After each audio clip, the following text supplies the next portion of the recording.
Just wanted to give my very quick review on my overall thoughts on DTF St. Louis. This show is very interesting. There's a lot going on in this show through subtext that, you know, kind of makes you think. This show is that we have some neighbors. We have Clark, Floyd, and also Carol.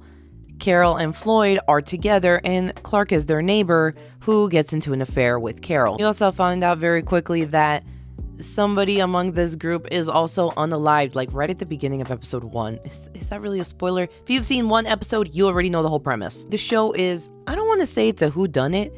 It's not really a whodunit because it's pretty much one of these two, right? But we find out maybe it's not as easy as it seems, and everything is a bit more complicated and a bit more complex than just a straight up unaliving. The thing is interesting about this show is that it really shows how run down people can be with people or relationships or spouses just coming at them all the time, or maybe things in their life that have kind of like turn them off track or something like that. So you can really see how people are like worn down and trying to navigate through that. There's also something very interesting in the show about brutalist architecture. They have a lot of brutalist architecture in a lot of the shots, especially like the jail or the cop's office. Or maybe it was an aesthetic choice, but honestly, I do think it lends into kind of like the eeriness of this show. Honestly, it would be really hard to tell if they were actually in St. Louis in this show, like, you know, trying to portray, because the architecture that they show just,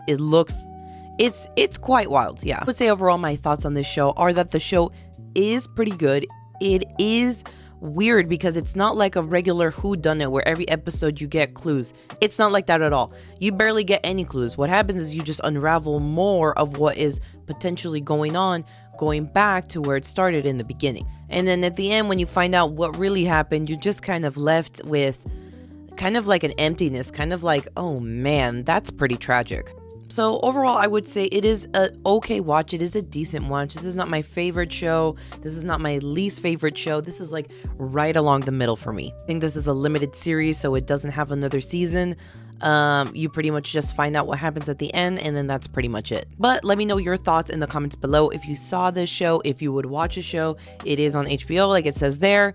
It is okay, and like I said, it is an entertaining enough watch, but let me tell you, I would say at least the first 3 episodes, it took me a hard time to get into it. I kept rewatching the same first episode multiple times, and I could not get past it. But once I got to the 3rd episode, I'm like, all right, now we're picking up steam here, and we're really seeing like what is going on between this throuple.